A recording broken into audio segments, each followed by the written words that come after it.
Hey, Mimi Moments, how are you? I am well. How are you? Good. First of all, thank you for joining us at Tam Talk. We're all quarantined. Sure are. Yep. So, how have you been getting through these days so far? Like, how have you transitioned from being extremely on the go? Because I know, like, I watch some of your videos on Instagram and you're on the go a lot. You're, bustling on the train, walking the streets of Manhattan to just being localized in like one area. To be honest, the staying at home part has been the easiest for me. Only because at one point when I was younger, I was home a lot. I was always home with my mother. I was like a homebody kind of person. So I've adjusted to it. I think what's been difficult for me is the social aspect because even though I do like being home, I always like people in my home. I always have friends over. I'm always entertaining people. So the social aspect is what's been harder than the actual just staying home. That's a unique perspective. I never really thought of it that way. Yeah. Oh. Yeah. So, do you still like in the meantime, like maybe do Zoom chats with your friends, FaceTime with them in the meantime?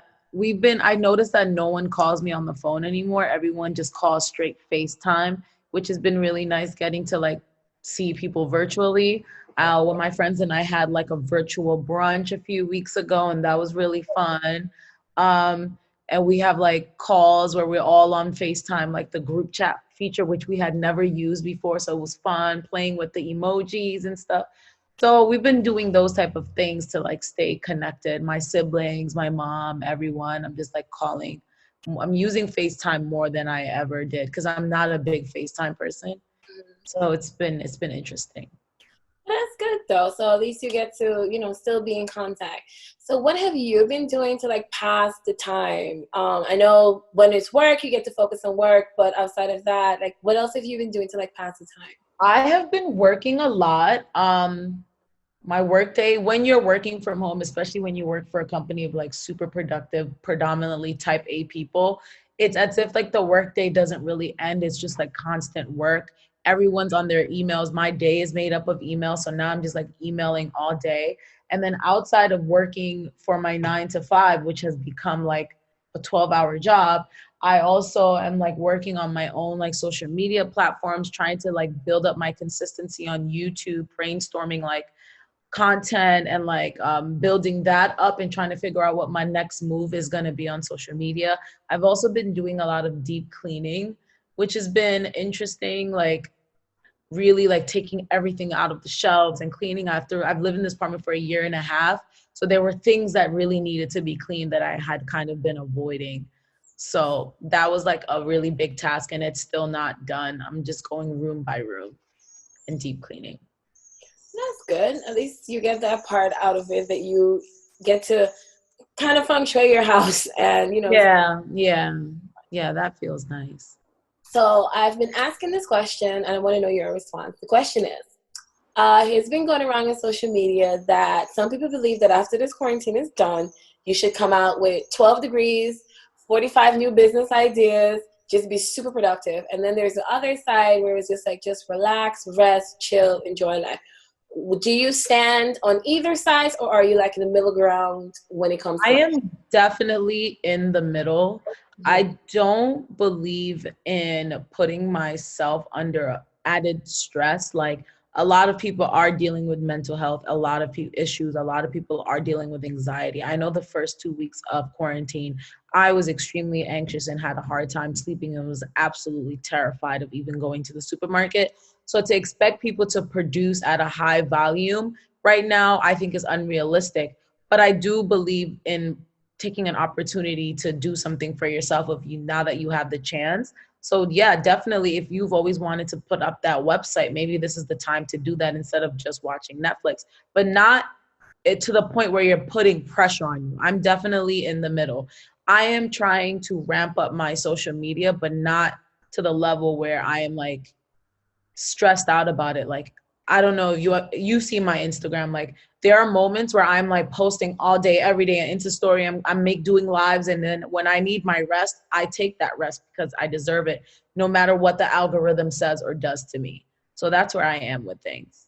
I love that. I love that, and I agree with that. I feel like there should be just a good balance for you. I personally believe that, and I hope that more people come out with their mental health intact and figuring out what they wanted or what you wanted, and whether it's to be crazy successful or just to be rested, just come out with whatever makes you happy. So Right. definitely support that. I'm loving your braids. Oh, thank you. I'm taking them out. I'm so sad. I can't let if you see the back. Oh. So, what advice would you give to married people during this quarantine? Because again, going off of some things that I've been reading on social media, some people are saying they're breaking up. What are you doing to keep, to be good in your marriage, to keep everything going without kind of creating like a toxic environment, but instead like, because I see you guys on live, you guys are so happy, so jovial. What would be your advice? Well, first of all, I am not leaving this man and he is not leaving me. We are stuck together. But we definitely, full transparency, had one of our worst fights ever during quarantine. And I think it was interesting because like we've never argued this way. It just like exploded and then subsided so quickly. And we were both definitely aware that it was because of the quarantine. Like it was just like the frustration and the anxiety and everything that's already in the air, and now there's this person in front of you who just does this one thing that irks you. So like we definitely blew up and like really had like a really bad argument, but very, very shortly after it came to a resolution, had a conversation about it that was really helpful, and like we're fine. Like we're not getting on each other's nerves, we're giving each other space. He's a very quiet man, so I bought these big noise canceling headphones, and I put them on so that I can have my podcast playing loud, my music being loud, whatever I need without disturbing him. So it's been fine, but we've been just really working on consistently like respecting each other's space, having some more compassion and empathy towards each other because this is a very stressful time. And then just like being and like having fun. We just like find ways to like have fun and like make jokes and like play around so that we're not like arguing about cups, because that was one of our arguments. I'm like, he just leaves cups everywhere. And I was like, what is wrong with all? And I was like, normally I would just pick up the cup and put it away. But now in quarantine, everything is magnified. But I think having that, just being aware that like this is what am I trying to say? Not a normal occurrence, and like trying to practice more patience and empathy and compassion with your partner, I think has been helping us. Gotcha. But that's good though. It'll help you a lot along the line. Sometimes you don't need the help in that moment. Yeah. But I definitely hear that. Being a part of the influencer circle, my question to you is, what got you into it? What made you decide, you know what? And specifically, not just to be in influencer marketing as is, but also to advocate specifically for colored people. What kind of pushed you to decide, you know what, there is a deficiency here and I'm going to try my best to fill that deficiency? I mean, I think when I became woke, I think we all had that moment when you woke up and understood what your blackness really meant, and what it really is outside of the person on the inside, like how you're treated, and you understand the system and everything like that. I decided that I wanted to become an educator and work with Black and brown students. I studied and like learned how important it is for them for Black and brown students to have people from their community, not just another Black person, but a person from their community being there, and how that affects their learning. So I've always had a passion for my people, and being a representative or being a tool to help other Black people to grow and do better. So as I changed careers and got into influencer marketing, I really got into it just to understand the back end so I could grow my own platform. And then I was like, wait, there is a need here. There's a deficiency here in this, because a lot of the influencer marketing space is run by white women. And you can tell that by the influencers that they work with, even when it's diverse. And you can tell when there's sometimes tokenism there. So I just thought, well, we all do not need to be in the front of everything. I want a job in the back end. I want to make sure that I'm pulling in and pulling up women of color and educating them about what's really going on in the industry so that they're actually getting what they need to get from brands. Gotcha. Hope I answered the question. I'm You, a little long-winded. I'm sorry. oh, you're fine. You did a great job. As someone in influencer marketing, what is one thing that you would tell the influencer to do and something that you would tell them never to do?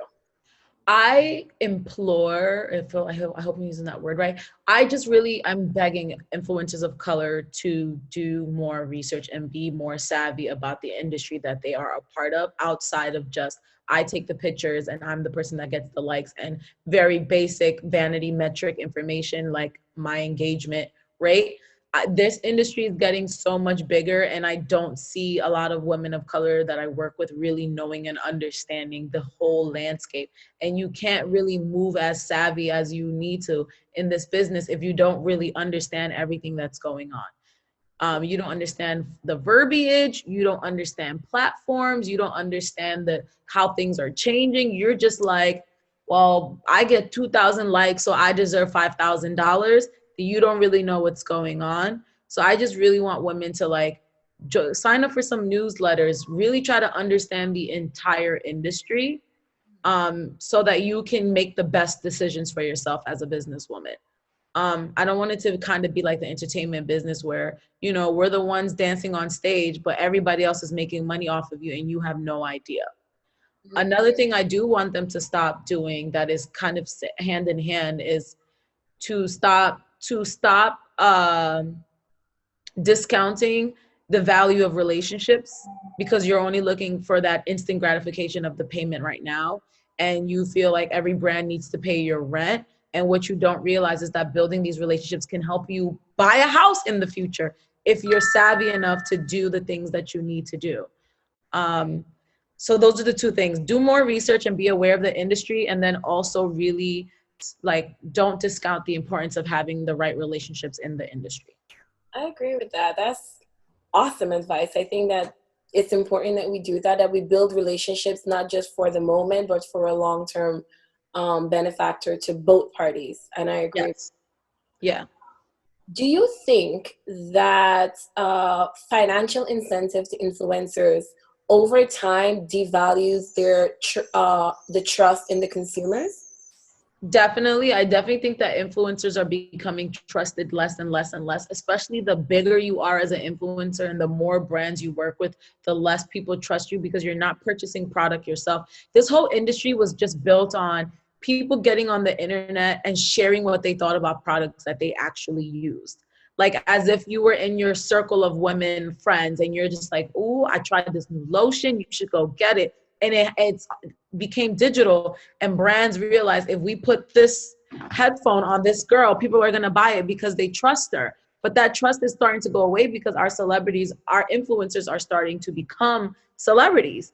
And as they move into a status where they become more successful, more wealthy, they stop becoming relatable, which removes the trust. It's weird. It's like as you grow in success as an influencer, you kind of lose your influence in many aspects because you're not as relatable.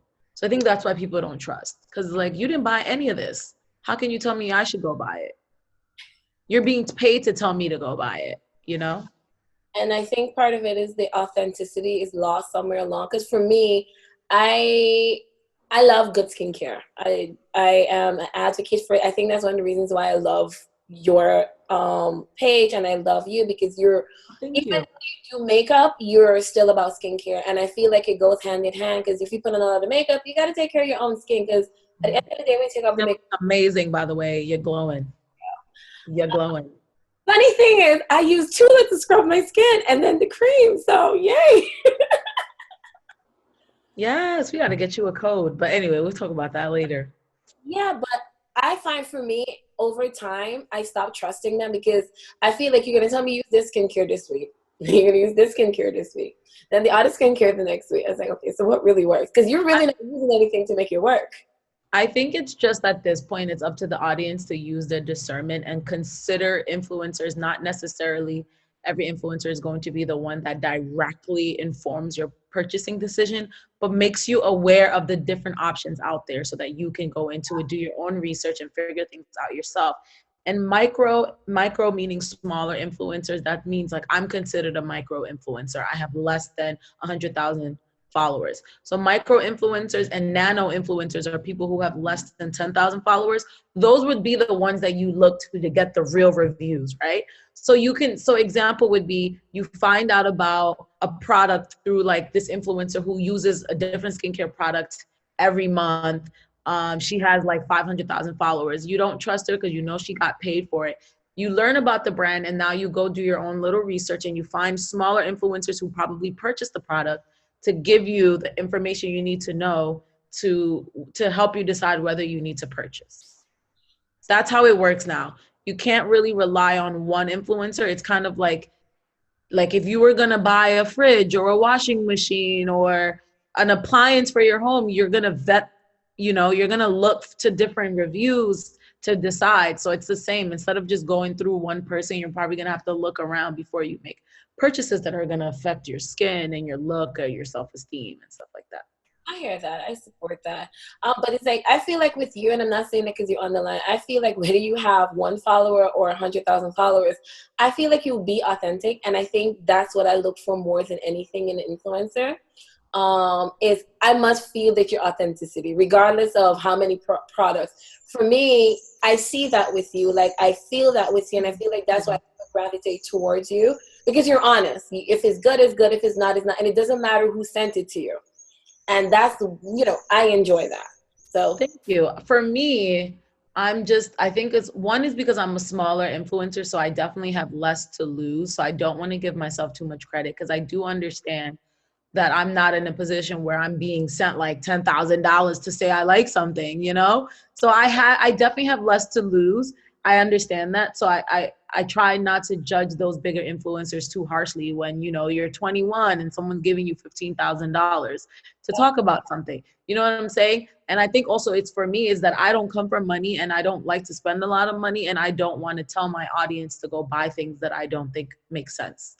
So I think that's where it also comes from for me. It's like, I wouldn't tell you to buy something that I wouldn't buy myself because that's just not right. Okay. So before you go, because I know you have like a lot to do, because I know people think that because you're home, you don't have a lot to do, but I'm like, oh my God, so much to do and laundry. Lord. Before you go, I want to do about 8 questions. Okay. Each question has 5 seconds to answer. So I'm going to get my paper. Just like a kind of a lightning round kind of thing. Yeah. To how good, we vibe. Okay. What's your favorite food? Wow, that's tough because my mind just went to so many different things. Right now, I can say my favorite food is sushi because I'm craving it so bad since quarantine and I can't get it. Sushi.